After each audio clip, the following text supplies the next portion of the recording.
Christmas, everybody. I want to thank Nikichi and everybody from the Open Society and all you beautiful people who stuck by folk whose lives were over. This is really Christmas. To me, every day is Christmas when you're on this side of the fence. And to be in a room with everybody who returned from the dead. We were dead. And one of the best things that ever happened to me was getting a life sentence. And the second best thing was I went to the sane asylum because I had life.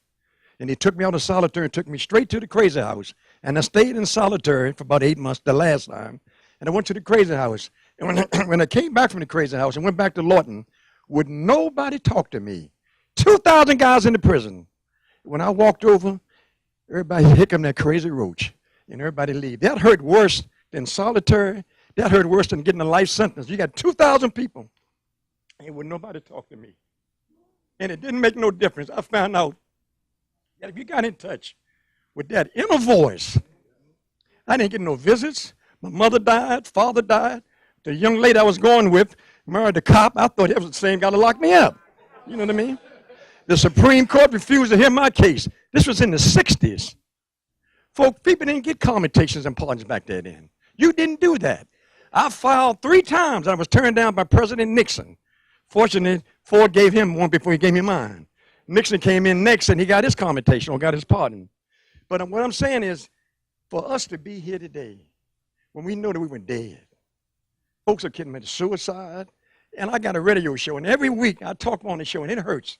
I cries every week when I hear stories about Miss Johnson, Hardy, all these ladies and men that got life, 40, 50, 67 years, and I've been going to jail since I was 8 years old. I'm 72. And what I'm talking about right now, it hurts so deep and so bad. So my solitary experience was a blessing. It got me in position where I started writing the words, Christmas in Prison. Then I wrote that to a play. I went around the prison and got 30 guys to join my play. Would nobody join the play because being an actor means you had to be a sissy. And you have company that night in your bed. Somebody going to knock on your bunk. We said we didn't care about that. We had a mission.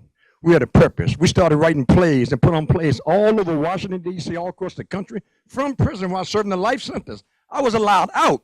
Somebody mentioned earlier, the furlough program should be reinstituted.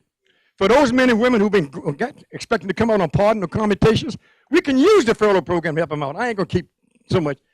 It's just thank you for being here, and it hurts to see so many people and so much pain in there. But I want, again, like last night, let's keep together, people, because we got a lot of men and women who need what we got. We got hope. And every day that you're on this side of the fence is Christmas.